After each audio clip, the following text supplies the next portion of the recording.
So the first question essentially was, what exactly is this partitioning good for? We saw two different kinds of partitioning. Well, partitioning really is not of a group, it's of the underlying set, right? But in this case, set underlying the group.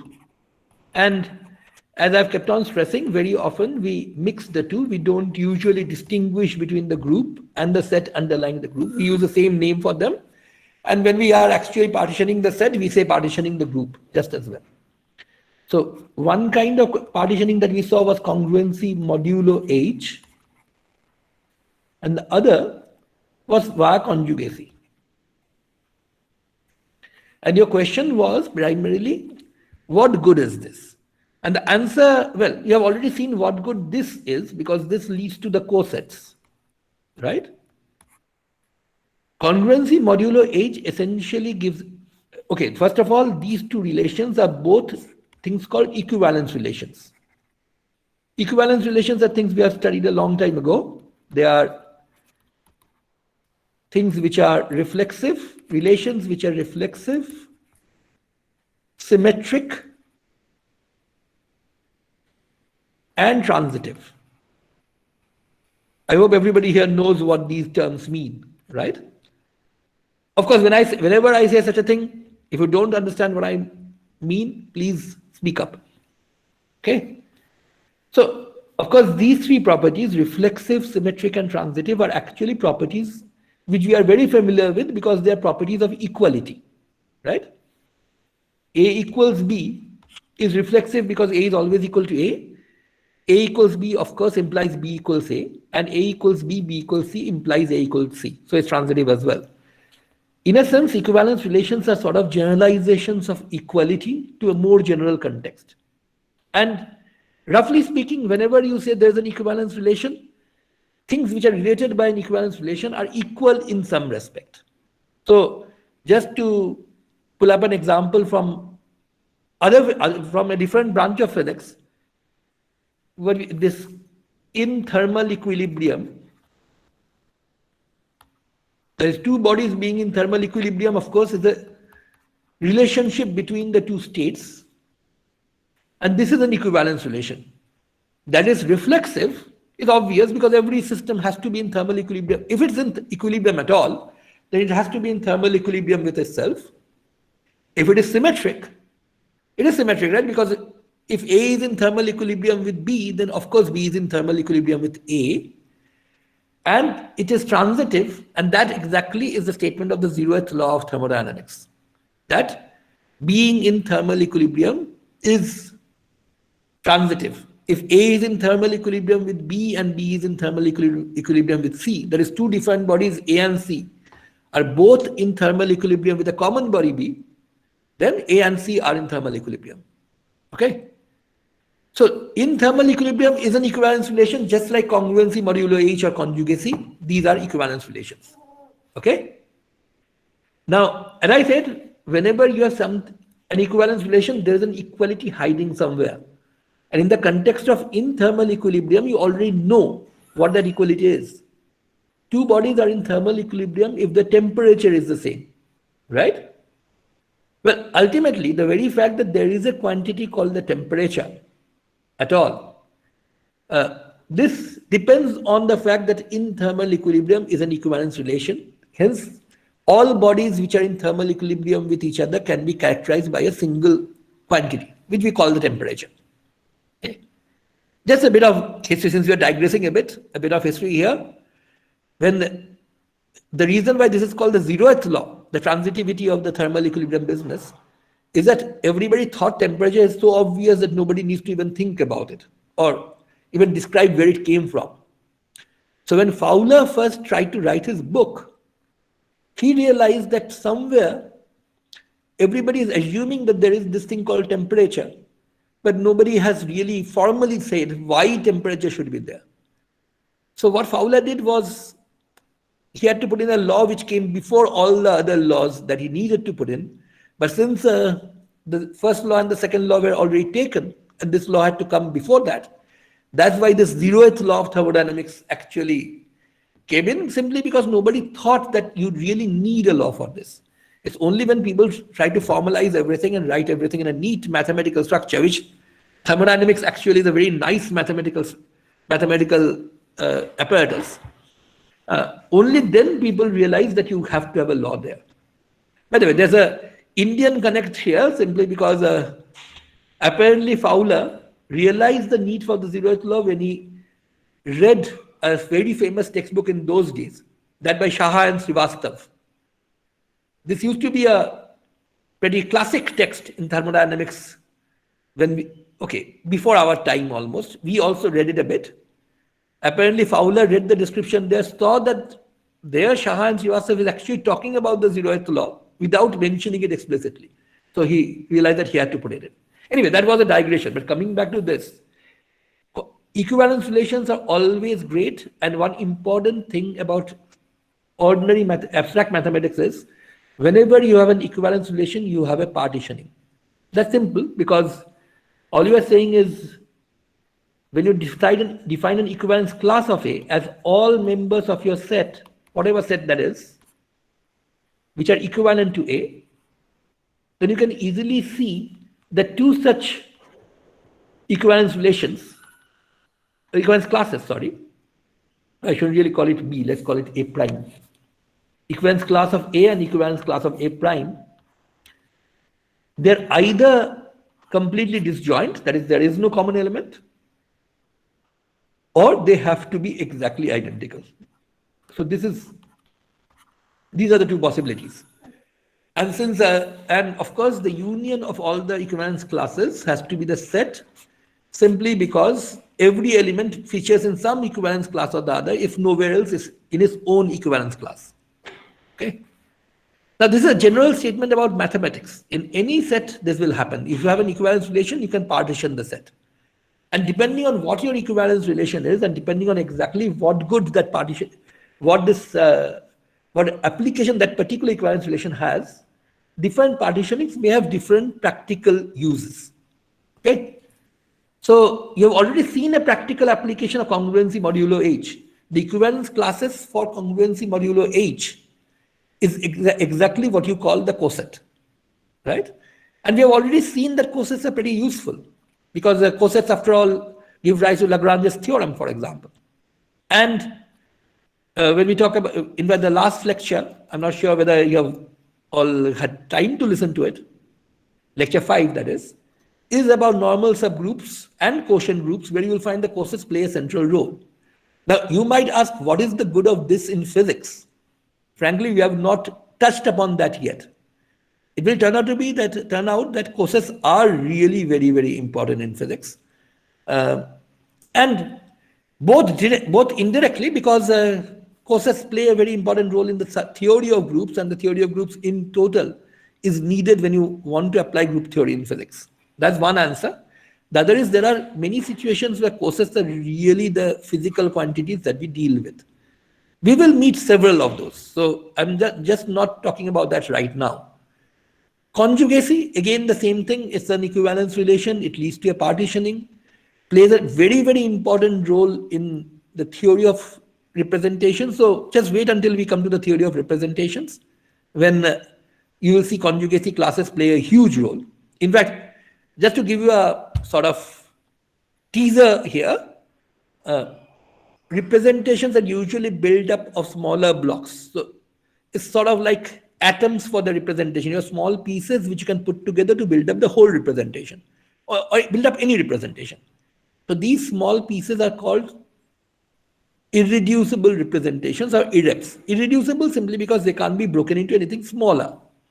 So a lot of our study, once we start representation theory, which will be maybe a week from now, that is after the next week is over, you will see that a lot of the theory depends essentially on irreps, because basically irreps are what we find out. Irreps is just a short for irreducible representation, which is, I don't know, it's rather difficult for me to pronounce. I'm not very sure whether it's the same for everybody, but I find irreducible representations rather difficult to pronounce, but everybody calls them irreps, which are easy enough. And it so turns out that irreps, there is a one-to-one correspondence between the irreps and conjugacy classes. That's going to be very, very important. Okay. But as you also pointed out in your question, conjugacy classes, this conjugacy relation essentially looks like this, right? Two group elements are conjugate if there exists a G in the group such that G1, G inverse is equal to G2. Then you say G1 and G2 are conjugate. And this sounds very much, or at least looks very much like similarity transformations in matrices. Well, actually, the reason why similarity transformations in matrices is so important is that it is a particular example of a conjugacy relation in the context of the group of invertible matrices.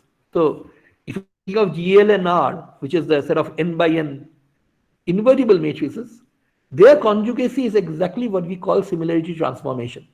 And one could even say that the reason why similarity transformation is so important in linear algebra is that basically because it's a conjugacy relation. So saying that this is important because it looks like the similarity transformation is really not right. Similarity transformation is just an example of this much more general thing. Okay? And you will soon see that in representation theory, what happens is every group element ends up having a matrix of its own. And the matrix corresponding to G, G1, G inverse is D of G. So if the matrix corresponding to G is D of G and G1 is D of G1 and so on, the matrix corresponding to the left-hand side here is D of G, D of G1, D of G inverse, which is exactly a similarity transformation between matrices. So all these nice things about eigenvalues staying the same, or more importantly, phase staying the same, these will play a very huge role in our theory. So the connection with similarity transformations of matrices becomes very, very important, especially once we go and talk specifically about representation theory. But these will be very useful. It's just that we have not come to the uses as yet. So that was your first question, or second question really. And the other question I think you asked was, so what was the other question? It was about partitioning. Given a partition, can you? Yes, sir. Yes, sir. Given a partition, can we uniquely define the equivalence relation that is resulting in that partition? Yeah, we can, and that's Sir, actually trivial. That's sir, something sir, which. just one clarification. I mean, you said that all matrices which are related by a similarity transformation form a conjugacy class of GLNR, right? They form a conjugacy class of GLNR, yeah. Okay, yes, sir. That's fine. So suppose this picture represents some set, and these divisions that I've drawn is a partitioning. That means this is one partition, say S1 is one partition, S2 is one partition, S3 and so on. The basic idea is if you take any two partitions, they are either the same or completely disjoint.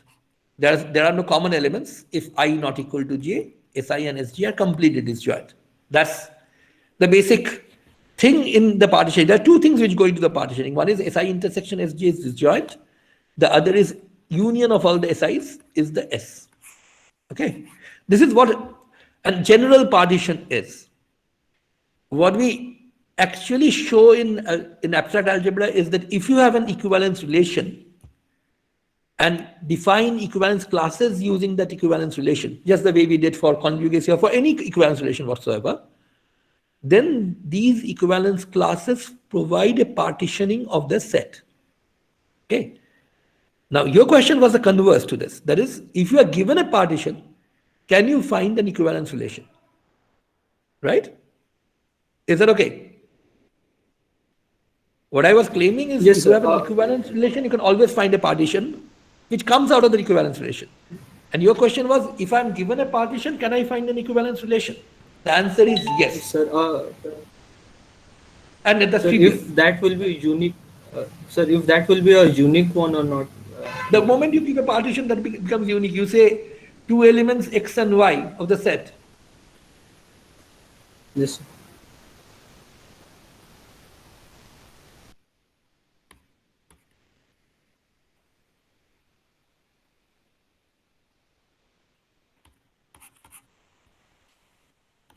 That's all. This is as simple as it is. The equivalence relation simply is defined by belonging to the same piece. That's it. Just check that this is an equivalence relation. Okay, And sir. that this relation is unique is also trivial to show. That this is an equivalence relation is trivial to show, and that is unique is sort of obvious from the definition. Unique simply means that, okay, simply means that if you say they are related, then they are related. That's it. There's nothing else to it here. So from the partition to the equivalence class is actually rather trivial. Okay? Clear? It's the other way around. Yes, sir. Yes, sir. These are all standard things in abstract maths, but anyway, this is important to know. For us, we will always have some concrete equivalence relation to think about, something which is going to be of use for us. So that's the one we are going to talk about. Okay? Fine. So Yes, that's then. And the final question that you had was about the conjugacy relationship in SN, that is how the cycle structure, etc. goes. I will answer that, but before that, let's check whether somebody else has any pressing question. Sir. Yeah. I don't have a question, but I mean, did you refer to, the group of symmetries of an equilateral triangle? I mean, did you at some point refer to that as S3? Yeah. I mean, in the lecture. I did. Because so if we, let's say, take the group of symmetries of a square, which is actually D4. That's not S4. So that is not S4, and similarly for all other groups also. Yeah, this is an accidental statement which works only for the triangle.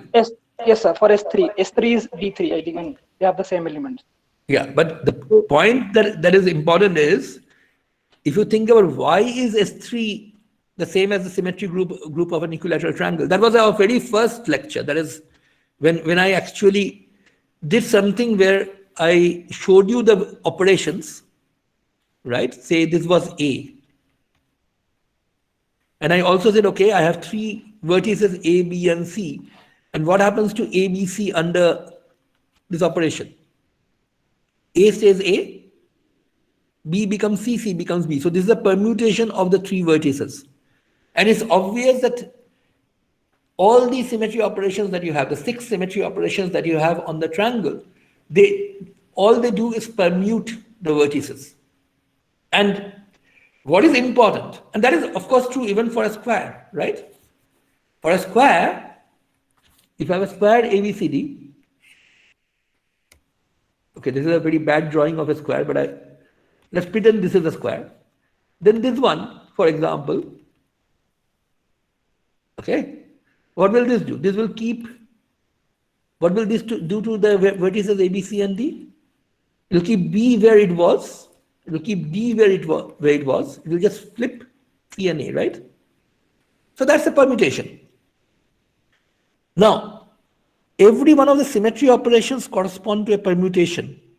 But what goes wrong in a square, and of course it has to go wrong. The square has only 8 symmetry elements if you think of it as moving in a plane, whereas there are 24 permutations of 4 objects, right? S4 has 24 elements. Yes, sir, that was my point. So there are way too many. But just think of this. Let's say A, B, D, C. This is a perfectly valid permutation, right? Yes, sir. But there is no operation which will keep A and B fixed and switch D and C and keep the square rigid. Do you get the point? Yes, sir. The point is, for a triangle, all permutations of vertices can be achieved by rotations or reflections. The moment you go beyond a triangle, that is no longer true. Okay? But in a sense, this is a very good question, basically, because what I've said, before I said that you 2 vertices, keeping A, B fixed. While that is true, it's also true that every one of the things you can do, like in any of one of these 2 reflections or rotation through 90 degrees or 180 degrees and so on. Sir, rotations and reflections are isometries, right? I mean, if you keep one side fixed and let's say if you change the other 2 vertices, the distance from the 2 points changes. I mean, yeah, that's exactly why it will not happen. You can't do it, yes, right? Yes, sir. Yes. need the name isometry for that. Everybody should be able to realize that on a real square, I appreciate the mathematical terminology, but frankly, you don't need the mathematical terminology to understand the thing. That's all I'm saying, right? Because you try to switch the two, this side will have to stretch, and it will no longer be a square then. Okay, but the point I was trying to make is this: all the 8 symmetry operations that you can do, the 4 reflections and the 4 rotations, they definitely permute the vertices. Okay.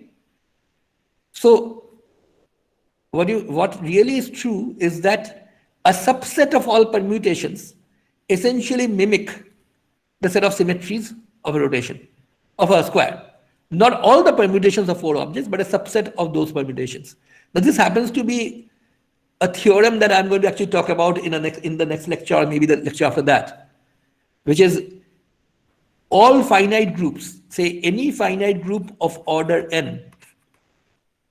In fact, that's actually even more general than this. So, but anyway, the reason why Sn is so important actually is that all finite groups of order n are isomorphic to, and this is a terminology which I have not stated explicitly in any of our lectures so far, because that's what the next lecture is going to be on, homomorphisms and isomorphisms.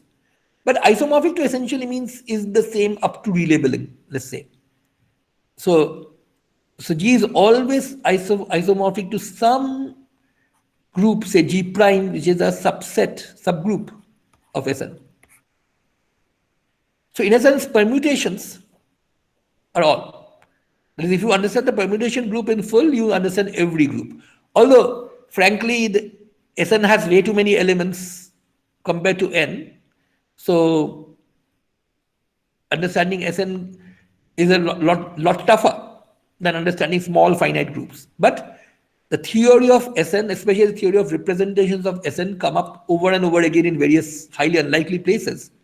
And the reason is basically this, that permutations sort of mimic every group you have. Well, that's a very sketchy statement right now. I will make it more precise later on when I actually derive the theorem. It's called Cayley's theorem. We are going to derive this later. Although the real importance of that theorem to us in physics would be that essentially it will motivate us ultimately to study the representations of the permutation group, and the representations of the permutation group ultimately gives us very nice tools which can also be used for representations of things like SUN and so on. So I'm pretty sure many of you have seen the Young tableaus somewhere or some of you may have even learned how to calculate using Young tableaus, just the rules of how to calculate with them. Things which look like a bunch of boxes which somebody has drawn on the piece of paper for whatever reason. Now, these tableaus essentially are things which help you to understand representations of Sn. And then using the connection of between Sn and the other groups, you go from there to the other groups. Okay. So again, these are all things to come.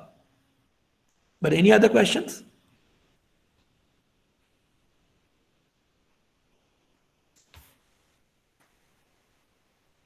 Yeah.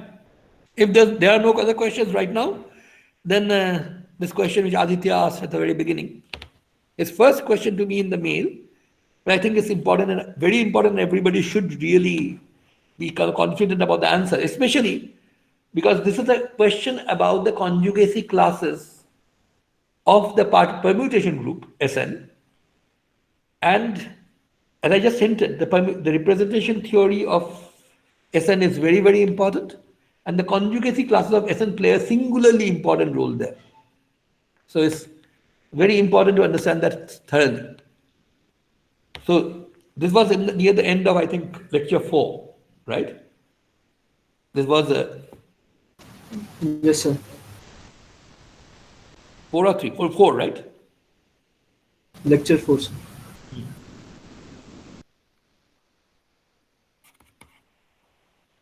Sn, of course, is a bunch of permutation of n objects. So I will just take a specific example. Let's talk of this permutation first.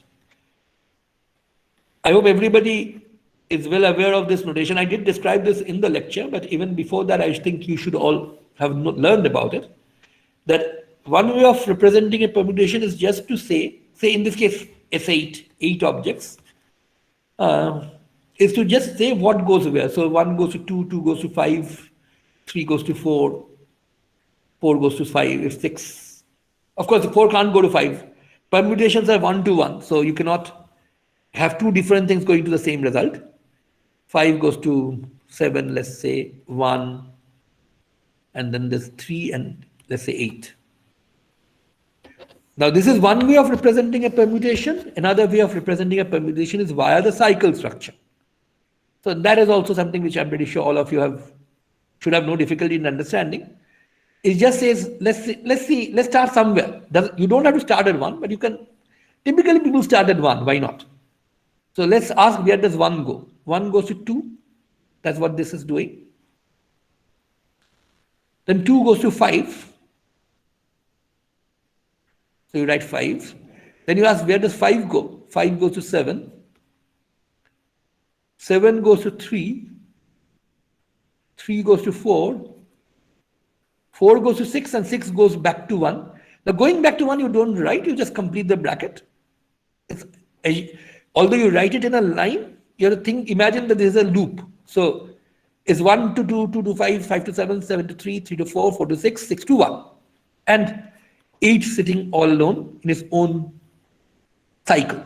So this is a 7 cycle. There is a cycle of 7 elements, 1 7 cycle and 1 1 cycle.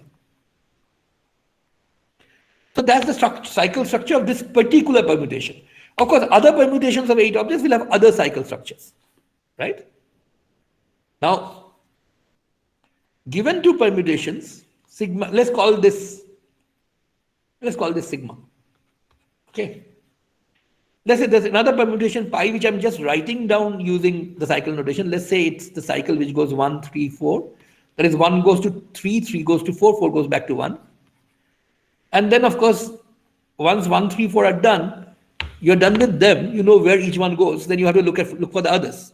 So where does 2 go? 2, of course, cannot go to either 1, 3 or 4, otherwise it would have been in this cycle. So 2, of course, goes to something else. Let's say 5. And 5, let's say, goes to 8. I'm just making a particular permutation this way. And 8 goes back to 2. And say 6 and 7. So this is an example of a situation where you have 2 3 cycles and 1 2 cycle. Okay. And what we are asking is sigma pi sigma inverse, of course, has to be a permutation. But what can you say about the cycle structure of this permutation? You already know that the cycle structure of pi is essentially 2 3 cycles plus 1 2 cycle. Right?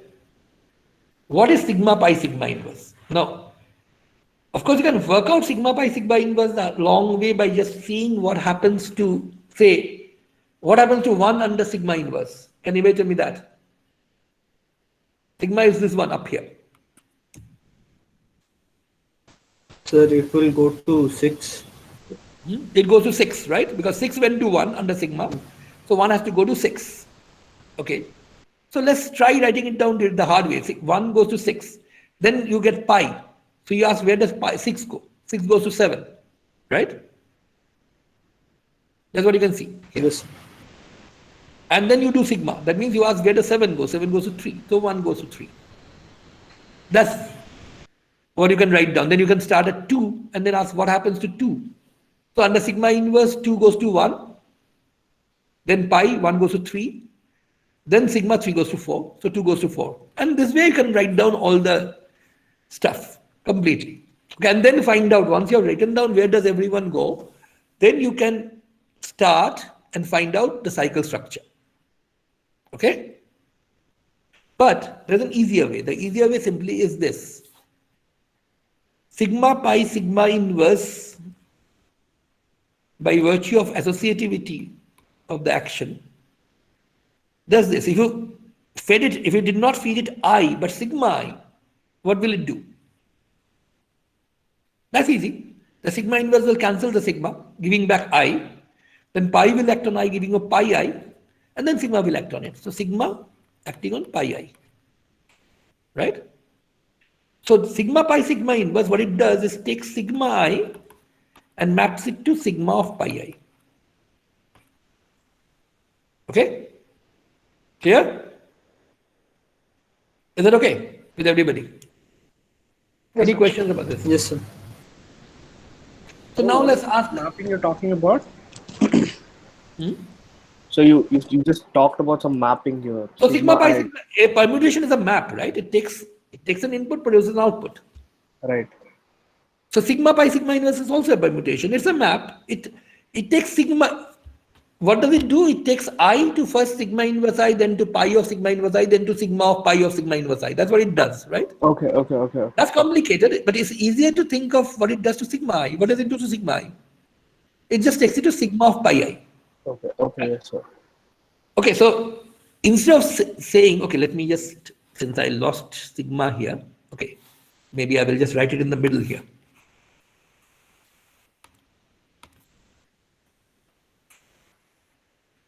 So this is my sigma, this is my pi, and I want to find out what sigma pi sigma inverse does to anything. Now when I said does to anything, I don't have to start at 1 to find the cycle structure. I can start anywhere. In particular, what I can do is I can start at sigma 1. Okay? What does it do to sigma 1? Okay? Now what is sigma 1, by the way?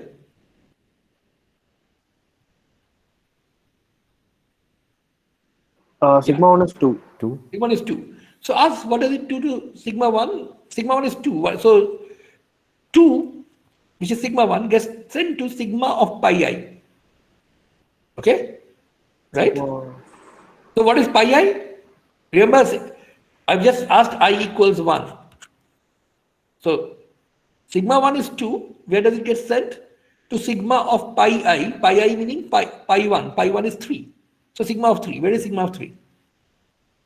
What is sigma of 3? 4. Good. 4. Then you are going to ask what happens to 4. But 4 is what? 4 is actually sigma of 3, right? So this is, instead of 1, you have apply sigma and got 2. Instead of 3, you have applied sigma, got 4. Now 4 is this. So you are asking what happens to 4, and then where will it go? Where will 4 go? 4 is sigma of 3, right? So all you do is find pi 3, which is 4, and find sigma 4. Sigma 4 is 6. And that is it. That's your cycle. 2 has to go to 4, 4 has to go to 6, and then come back.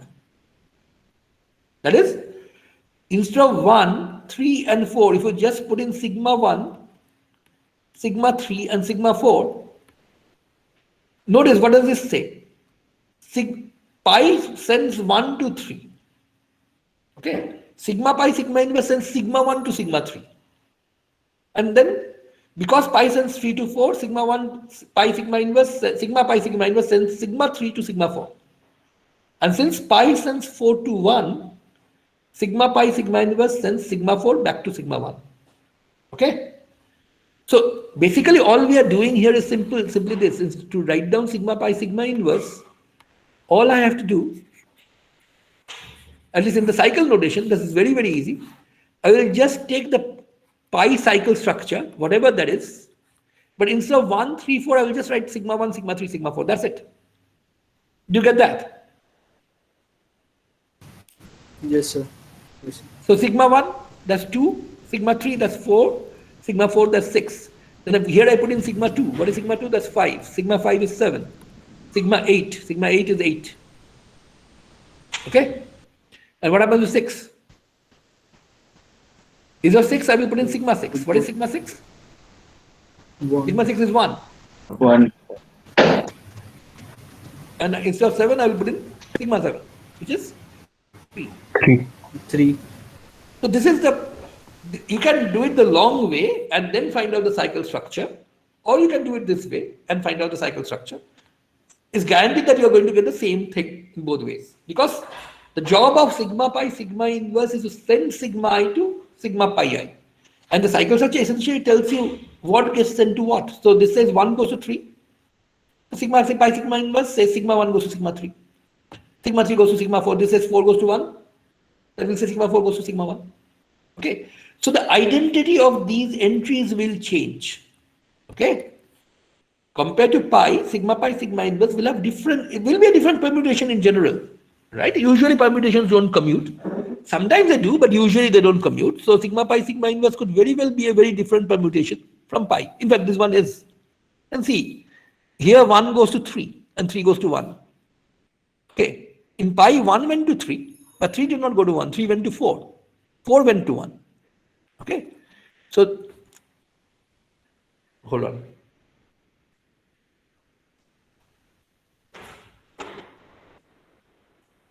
So, sigma inverse is a different permutation from pi, but it has exactly the same cycle structure. Why? Because 1, 3, 4 made a cycle. In sigma inverse, sigma 1, sigma 3, sigma 4 will make a cycle. Here 2, 5, 8 had a cycle. Here sigma 2, sigma 5, sigma 8 would be a cycle. Here sigma 6, sigma 7 will be a cycle.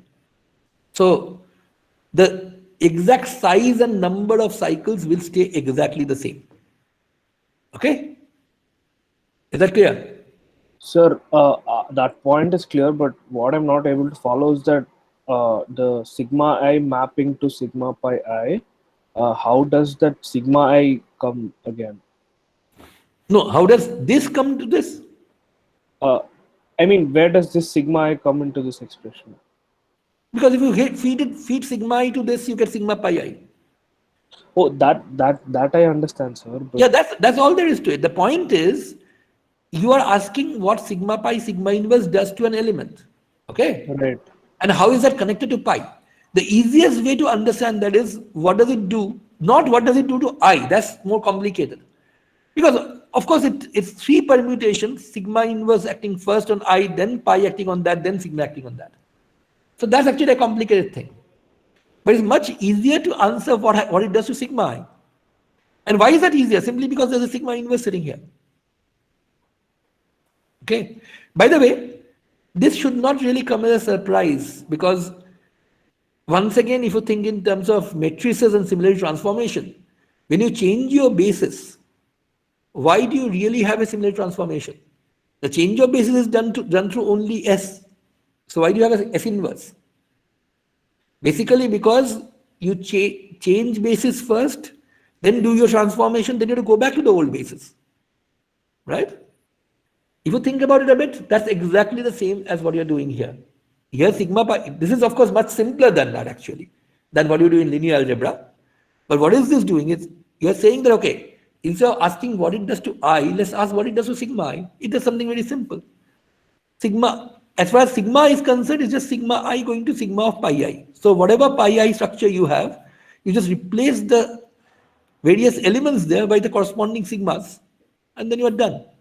And that one immediate consequence of that is whatever cycles the original permutation had, whatever the sizes, whatever the number, that will stay exactly the same.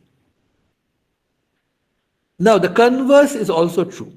In other words, okay, let me just ask this as an exercise. Suppose I have 2 permutations, 1, 3, 4, 2, 5, 8, 2, 5, 6, and 7, 8. That's one permutation, sigma. Let's say another permutation, okay, not sigma, let's call it pi. Pi 1. Let's say I have another permutation, let's write it in another color. Pi 2, which is 1, 2,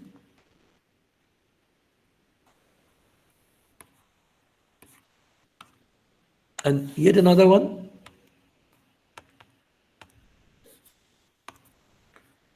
Pi 3, which is 1, 2, 5, 3, 1, 3, okay, 3, 8, 7, 4, 6. Of course, because of the permutation, nothing can be repeated, so it could have been 3, 1, 7. Now, is it possible for pi 1 and pi 2 to be in the same class?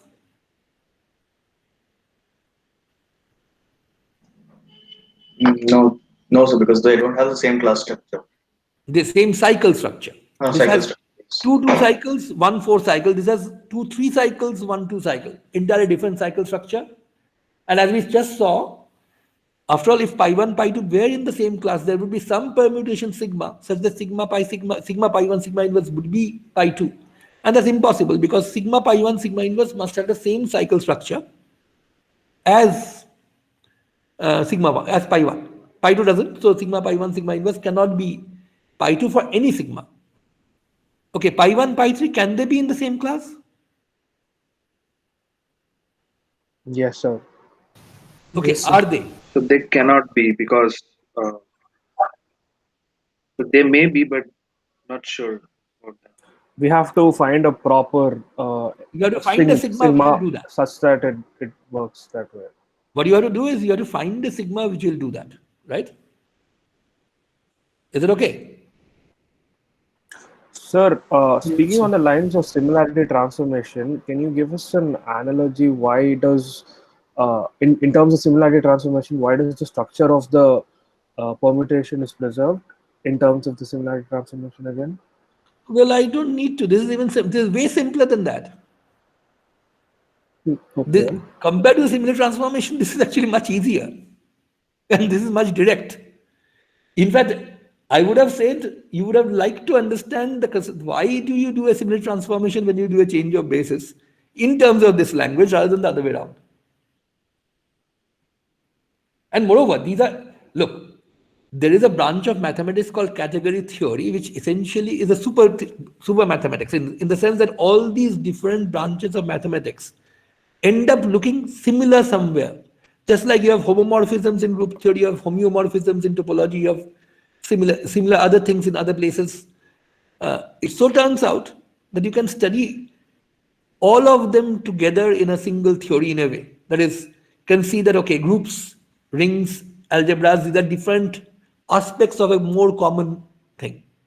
But that's too abstract for us to really worry too much about. Category theory is used extensively in physics nowadays. But frankly, for elementary physics or the kind of physics we are doing, we don't really need to deal too much in category theory. Or the advantage that you get using category theoretic language doesn't really help too much in understanding what's going on. But the basic reason why I mentioned this is that there are different looking structures, entirely different contexts in which very similar things happen. And that's not an accident. It's because you can ultimately learn once you know enough of these algebraic structures, you will be able to see that they really form different sort of views of some deeper single entity. Okay, so in that sense, similar transformations and this conjugacy of in the permutation, they are very similar, but not really worth delving too much into that right now. And my claim is sigma pi sigma inverse maps sigma I to sigma pi I is trivial and simple, and frankly, if you just worked out a few examples, I'm pretty sure you will find this way easier than similar transformation matrices. That's more complicated. That's a lot more work. But okay, the answer that you gave was, is possible perhaps, right? That is, here you can immediately say it's impossible. Different cycle structure, simply not possible to find a sigma which will do the job.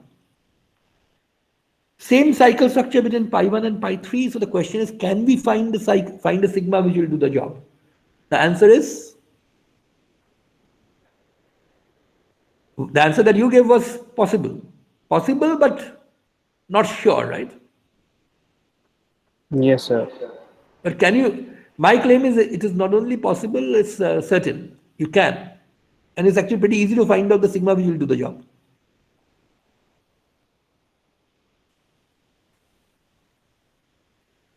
In fact, there are several sigmas which can do the job, because you can see very easily that first of all, this 1-3-4 cycle doesn't have to be 1-3-4, can be 3-4-1. That's the same cycle, right?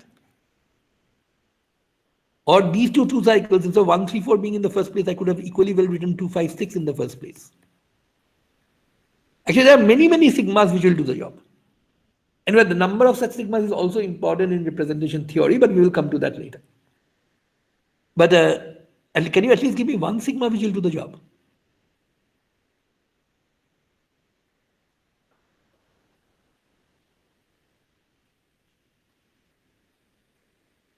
So why don't you just think of this?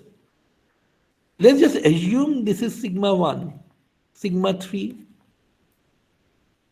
sigma 4. 1, 3, 4 was what you had in pi 1.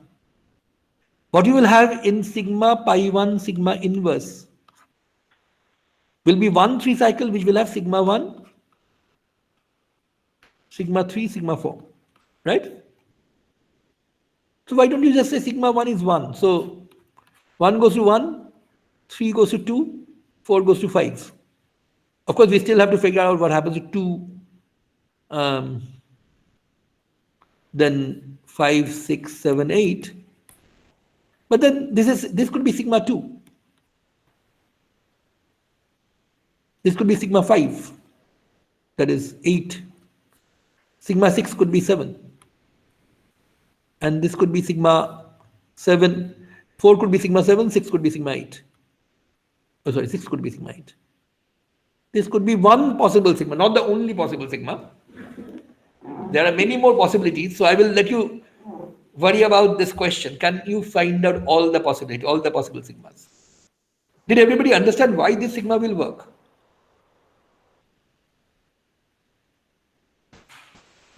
Yes or no? Yes, sir. Yes, sir. Anybody with a confusion about this? Why this is an important question, although not now, but later on when we talk about the representation of the symmetric group Sn, this will be very important. Not Sir, there are just two possible sigmas, right? If I'm not wrong. two possible sigmas. Why do you say so? Because so we sort of mapped the first three cycle to the first three cycle, and the other possibility is the first three cycle of pi 1 to the second three cycle of pi 3. So Okay. so I mean, Can I give you a slightly different? You're right. At least those are definitely two possibilities, but are they the only two possibilities? What he is saying is, instead of saying this is sigma 1, sigma 3, sigma 4, this could be sigma 1, sigma 3, sigma 4. And this one could be sigma 2, sigma 5, sigma 6. Very possible. Okay? But is that the only possibility? Okay. 18 possibilities. Okay. Why do you say 18?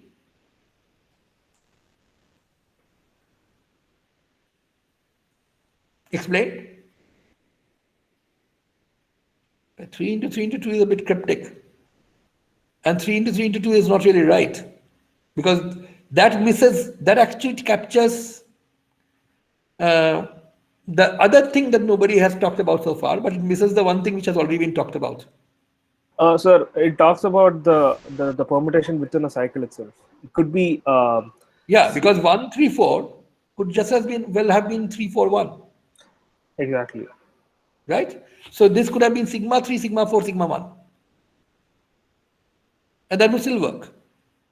So sigma 3, if this is sigma 3, sigma 4, sigma 1, then of course it's a different permutation, because then sigma 3 would be 1, not 2, and sigma 4 would be 2, and sigma 1 would be 5. It's an entirely different permutation.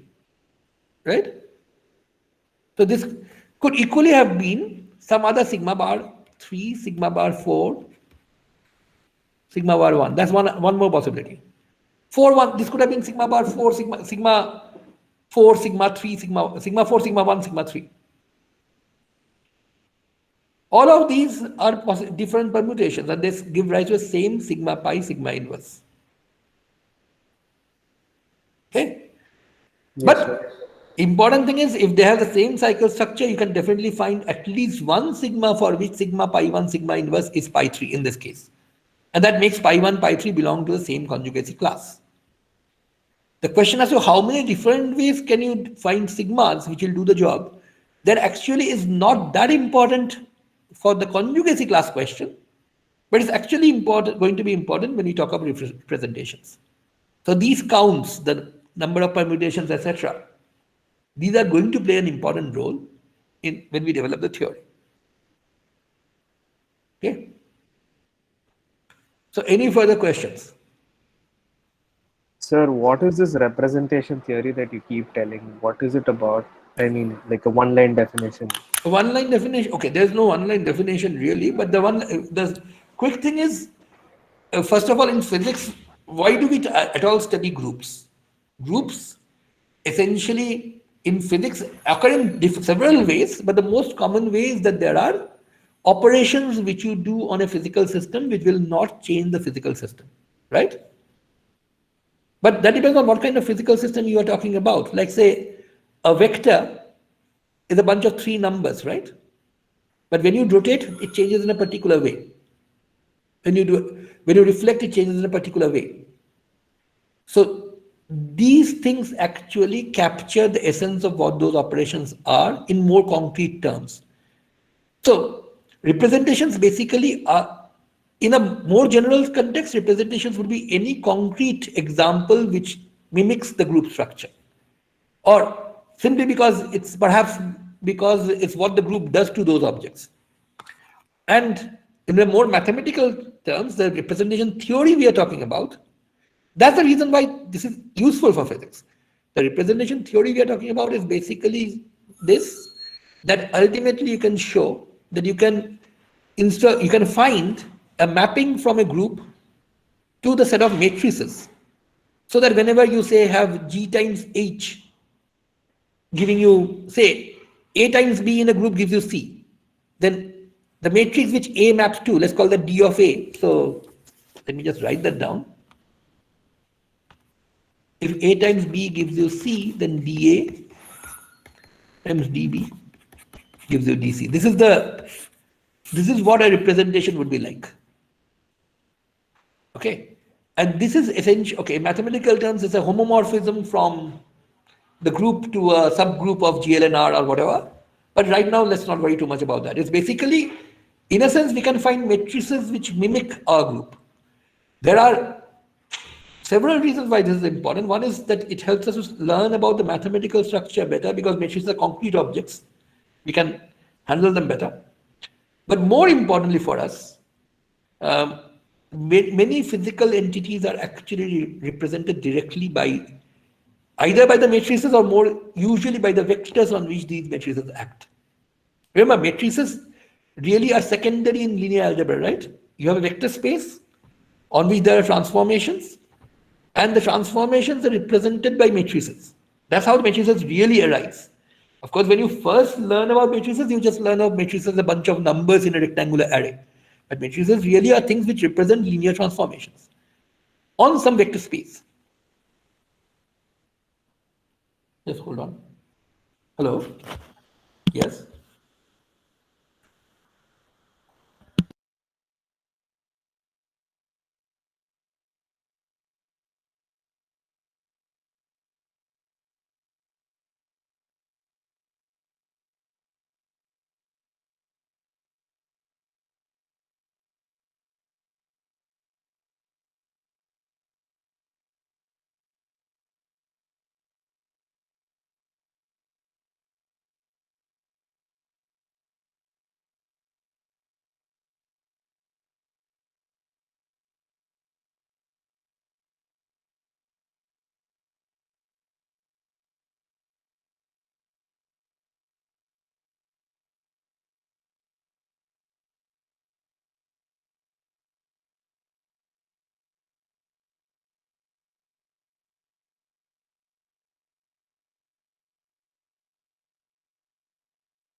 Okay, sorry about that. I had a urgent call. Now, coming back to where we were, representations are going to be all and end all in physics. Okay, maybe I will not start talking about that really today because, frankly, I don't have much time today. I have a director is coming to visit the department in a while, so we have to wrap up early today. So this will take in fact, this is what, before I start talking about representation theory, after say maybe 1 week or 1.5 weeks, in one of those Friday classes, I will first give a sort of, well, let's call this a teaser, in the sense that I will talk about one particular problem. Say, suppose I have a square molecule, okay, and it vibrates. So if it's vibrating in 2 dimensions, there are 8 coordinates. So you all know how to find out the normal modes, etc. There are 8 by 8 matrices that you have to diagonalize and so on. Group theory gives you a very elegant way of not only finding out those results, it also allows you to actually understand why the results come out the way. That is, you will find certain eigenvalues are degenerate, certain ones, and then when we talk of spectroscopy, you will find that certain frequencies can cause transitions into some certain other frequencies. Other frequencies can't absorb. Other modes of vibration cannot absorb radiation, for example. Those are all results which can be found out without using group theory, by doing brute force calculations. But brute force calculations are very, very difficult to do. Or with 8 coordinates is still possible, but when it goes to, say, fullerene, for example, with 60 carbon atoms, so 180 coordinates, it would have become horribly difficult to understand the spectroscopy of fullerene, whereas it's actually very, very easy, simply because it has a huge amount of symmetries. And the mathematical structure which allows us to translate the statements about symmetries, which are abstract group theoretical statements, to what really happens to the molecule, that concrete thing is basically via group representations. So that's why ultimately most of application of group theory to physics, most of it, not all of it, but most of it, will be via the theory of group representations. So that's really our main aim. Abstract group theory is really our way to get to that. When we develop the theory of group representations, there will be several steps in the way where you will need these abstract concepts. That's the only reason why we are spending time discussing them. All these things, our conjugacy classes, courses, they will all come important. Yeah. Sir, why were Yes. we never interested in finding the intersection of groups or the union of groups? I mean, they may not be groups themselves, but we never tried to ascertain if they are or not. I mean, are they not objects of interest? Actually, we will. That's really not true. In fact, once we start talking about normal, in fact, I did start talking about normal subgroups the last time. Intersections of normal subgroups, etc., are very important. In fact, they also have important physical significance for physics, where the group is motivated by physics.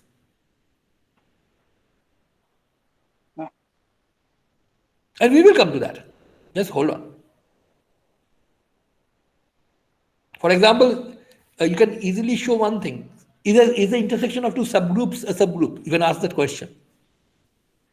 And then ask, if it's yes, then it's fine. If it's not, no, then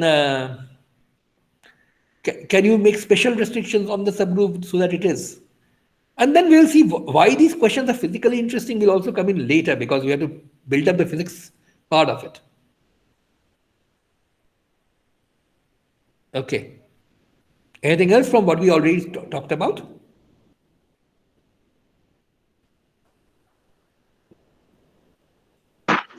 So Yeah. for Sn, suppose we start with a sigma and a pi, and then we do sigma pi, sigma inverse. So we get another pi. So how many such, given a particular sigma, how many such conjugacy classes can we have for Sn? Well, how many conjugacy classes you can have for Sn? That's not for given a particular sigma. More interesting is how many conjugacy classes you have at all. And the answer is clear. The answer depends on how many ways can you partition this into cycles. Okay. So number theory. which deals with one part of number theory deals with partitions. You have an integer, you break it up. In how many ways can you break it up into smaller integers?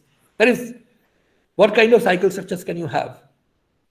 Those are questions which come in intimately with this. It comes in with the question of how many classes you can have, but more importantly, because we will later see the number of irreducible representations, which are actually building blocks of all this theory that we are going to talk about. In fact, for around at least 30% of the course, we will speak only about irreps. Okay. That's basically because all representations can be built out of them, and because representations are ultimately going to be useful in physics. But things like, say, why are there quarks? Basically because the SU3 group has irreps which have three objects which transform into each other. So that's how important this really is. Or even more elementarily, why is there only one single component object under rotation? That is, there's only one kind of single component object you know about, that's scalar. No other kind. Right? Or there's actually only one kind of three component object that you know about. If rotations are all you think about, that's vectors. Why is that? Why do you have tensors? All of this basically is about the irreducible representations of the rotation group. Okay. So those are irreps are very, very interesting, and irreps of Sn are directly connected to the way in which you can break up integers into pieces. So we will cover all that. The number of classes Sn has, etc. This is a very important question, and that's easy enough to figure out. That's something which or at least easy enough to figure out how to figure that out, or how many elements are there in a given class. If you know the cycle structure, how many different permutations can there be? Those are very important questions. Not just how many permutations are there overall. That's of course n factorial. But suppose I said a three cycle, a 2 cycle. Okay. How many different permutations can you have with this cycle structure? Try figuring it out yourself. It's a nice question. Okay, I will have to sort of wrap up today because that's why I don't really want to start an entirely new topic today. Yeah. There was this question which says, even if there are two permutations with the same cycle structure, how do we know they don't fall in different conjugacy classes? That's because, as I showed right now, you can find a sigma such that sigma pi sigma inverse will be pi prime. Even you can find several. That's exactly what we talked about a while ago. That was a hesitancy, right? Even though pi 1, pi 3 had the same cycle structure, the initial answer given was, okay, they may be in the same conjugacy class, but we are not sure. Why are we not sure? Because we could not find the sigma explicitly. We knew for sure pi 1, pi 2 could not be, but pi 1, pi 3, possible, but we don't know for sure. But we do know for sure. At least, let's just have a sigma which does this. Sigma 1 is 1, sigma 3 is 2, sigma 4 is 5. Then sigma 2 is 3, sigma 5 is 8, sigma 6 is 7, and sigma 7 is 4. This one. That sigma will do it. And that this thing you can do for any pair of two permutations which have the same cycle structure should be trivially obvious. How many ways you can do that in? That's an interesting question. That's what we were discussing. But if two permutations have the same cycle structure, you can always find a sigma which makes sigma pi 1 sigma inverse equal to the other one. That's what we have established. You can find sir, yeah. Hello? Yeah. But sir, if I take, let's say 4 permutation, I mean S4. So let's have two cycles, which is 1, 2 and 3, 4. Okay. So then if I apply this conjugacy class, I mean, they see it in a different conjugacy class. I mean, they don't mix up with 1, 3 and 4. 1, 2 and 3, 4 is the permutation, right? No, but this is... So when you say 1, 2, I guess what you really mean is this. No, not this one. I mean, 1 goes to 2, 2 goes to 1, and 3 goes to 4, 4 goes to 3. Yeah, that's one permutation. 2 to 3. No, but okay, that's one permutation. Now give me another permutation with the same cycle structure. That's not two permutations, that's one permutation. Yeah, 1, 3 and 2, 4. So They you want sit a in sigma. different, yeah, they sit in different conjugacy class. I mean, Do if you they? do the, yeah, Why? Define conjugacy class of what? Of Sn? No. of SN, S4. No. I'm giving you a sigma. Sigma 1 is 1, sigma 2 is 3, sigma 3 is 2, sigma 4 is 4. Check that if you do sigma pi sigma inverse on this, you get this. I can give you many more, in fact. Simple. Just say that this is sigma 1. So 1, 2. Instead of that, what will sigma pi sigma inverse do? It will send sigma 1 to sigma 2 and sigma 2 to sigma 1. So that will be one cycle. Sigma 3, sigma 4. So you just read off sigma 1 is 1, sigma 2 is 3, sigma 3 is 2, sigma 4 is 4. Will do the job. Not the only one which will do the job, by the way, because 1, 2 could also have been written 2, 1. This 1, 3 could have been written 3, 1, whatever. Not the only one, but definitely one.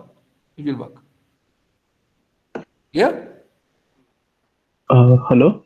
Yeah. I have a doubt. So, if there is a sigma which partitions the permutations into some classes, conjugacy classes, and there is sigma prime which Look, also. wait a minute. I think you are confusing this issue.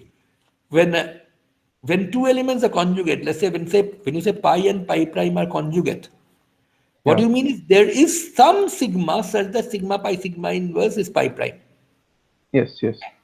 So, in the whole set of permutations, if there is some partition which is done by the sigma, No, there is a partition. Partition is not done by a sigma. That's perhaps where you are confused. okay. The point is So, two things belong to the same partition if there is such a sigma. That sigma could be different. Say pi 1, pi 2, pi 3, pi 4 all belong to the same conjugacy class. Why? Because they have the same cycle structure. That's what we know. But the sigma which makes, so pi 2 of course is some sigma pi 1 sigma inverse. Pi 3, because it sits in the same conjugacy class, must be connected to pi 1 by that something else, of course. yeah, Right? can be. Yeah. Can't be the same one because sigma pi 1 sigma inverse will only give you pi 2. Yeah. Okay. It's conjugacy class is not given by a sigma. That's the point. The point is there has to be some sigma which connects the two. When you say two matrices are similar, right? It doesn't mean that there's only one matrix which can change one into the other. Remember this, we said A is symmetric to B, B is symmetric to C, implies A is similar to C, sorry, right? A is similar to B, B is similar to C, implies A is similar to C. This is something which you did in matrices, right? That means there's a P, A P inverse which is B. And as far as C is concerned, that's Q, C, Q inverse, right? Not the same. Then P and Q. mean big thing. Yeah. I think you were confused that you thought that only one sigma could be used. That's not the case. Okay. Yeah. Okay? Thank you. Okay, so before wrapping up, let me, since we are on this topic of conjugacy classes of the symmetric group, and because that's going to be very useful later, let me end with a challenge to you people. It's a puzzle, okay? And the puzzle essentially it's a very well-known puzzle, so try to figure it out yourself. Don't go and look it up on the net, because that way you will not find any fun in it. It's not a homework anyway. But let's say this puzzle is that of a very cruel warden, jail warden, and he has exactly 100 prisoners. Okay? And what he does is, okay, on some very nice day, let's say, in fact, Trump just pardoned 100 people, right? So this warden has said, okay, I'm going to pardon all of you, but not for free. There has to be a game that you will have to play. And the game is something like this. I will have 100 boxes made, identical boxes, and each one of them, of course, I can't draw 100 boxes, so I'm drawing only 8 of them. But in each one of them, I'll put some number. So every one of these prisoners are labeled with some number, and in the boxes I will put in some number, one for each. So permutations, you can realize where the permutation is coming in, right? Because the labeling you are doing on the boxes is basically some permutations of the number 1 to 100. Okay? Now the game is this. The first prisoner will go into the room, will be allowed to open 50 of the boxes, exactly 50 of them. If he manages to find his number in those 50 boxes, he goes into a waiting cell. Okay? Then the second one, all the boxes are closed. The numbers are not changed, all the boxes are closed. The next one walks in, he gets to open 50 boxes of his choice, whatever. If he finds his number in one of those 50 boxes, he goes into the waiting cell. So in this way, if all the 100 prisoners manage to find, manage to find their own number in the 50 boxes they open, then everybody is released. If even a single person fails, everybody is executed. So that's why it's a pretty cruel game to play. Okay. Now you should realize that if say they're all the prisoners are allowed to strategize at first, they can decide what to do. But they don't know which numbers are in which boxes, and they are not allowed to communicate afterwards. So they can't tell the people who are still waiting in line that, look, I have opened the first 50 boxes, your number wasn't there. To open the next 50. That can't be done. So everyone goes in at random or according to some strategy, opens 50 boxes, tries to find out whether their number is there. Now you should realize that one possibility, if everybody opened the first 50 boxes, then they're all dead anyway, right? That's obvious. Because only 50 of the numbers will be there. The other numbers will not be there. But if you might say that, okay, they will each open 50 boxes at random, then what is the chance of the first person getting his number? If the first person just opened 50 boxes at random, what's the chance that his number is in there? 50%. 50%, right. Now, if everybody did the same game, same thing, opened 50 boxes at random, what is the chance that they will ultimately survive? Remember, everybody has to find the number in order for them to survive. What is the chance that they will survive? 1 by 2 to the power 100. So to the minus 100, which is really around 10 to the minus 30. Those are absurdly small odds, right? So the puzzle is you'll have to figure out a strategy which the 100 prisoners will have to use so that they have a decent chance of survival. It's not something which is going to give them 100% chance of survival, but a decent chance of survival. Decent is quite good, actually. Not more than 50%, but definitely not 10 to the minus 30. Okay. Some strategy for opening the boxes that they can come up with before they open the boxes so that they manage to survive. Okay? Sir, are the boxes randomized after each turn? No, the boxes are not randomized after each turn, but will not matter if they were. Like if a prisoner finds his number, then they know that the box is taken closed, right? After that, all the boxes are closed. The second person walks in exactly the same situation as before. Okay. That person is not allowed to communicate back. That person is not allowed to communicate back.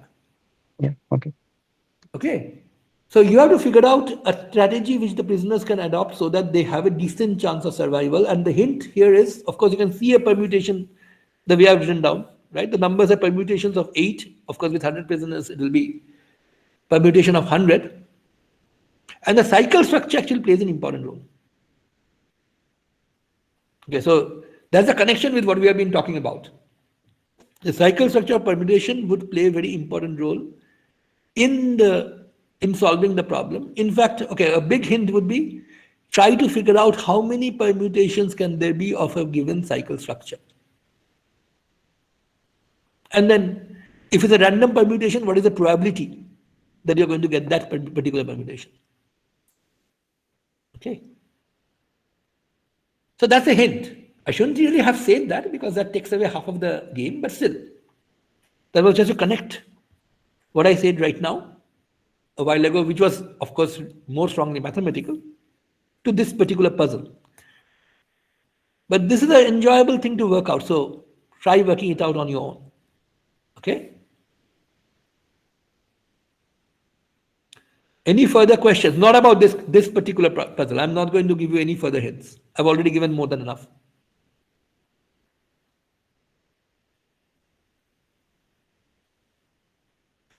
If there are no further questions, we will wrap up today, but with a rather dire warning. Next Friday, that's 29th, we will have both a class and a class test. We'll have the class first, and then depending on whether you want to do it immediately or whether you want a gap and want to do the class test from, let me know that beforehand. Let me know that, say, by Tuesday, whether you want the class till 1:30, and then then a 30-minute class test right after that, or you want a gap and want the 30-minute class test at 2. So it will be class will be from 12 to 1:30. And I'm pretty sure most people would want this 2 to 2:30, or maybe 2:30 to, okay. Let's say there will be a gap, but your choice is 2 to 2:30 or 2:30 to 3. Which one do you want? Discuss among yourselves. Let me know. That will be our class test 1. That's on 29th, next Friday. I would have loved it if 13th had been a Friday, but anyway. So that's the bad news for the day. You have 1 week to prepare, and the syllabus for that will be everything till, say, the 7th lecture. 5 are up now. 3 more will be up. The 8th one I'm going to excuse you from listening to. 7th lecture meaning the formal lectures 1 to 7, not the first one, not the 0th one. Okay? Yes. Yes? Yes, sir. Okay, fine. So anyway, as I promised earlier, some classes will be shorter, some will be longer. This is going to be very short, comparatively. We are wrapping up today, right now. Okay?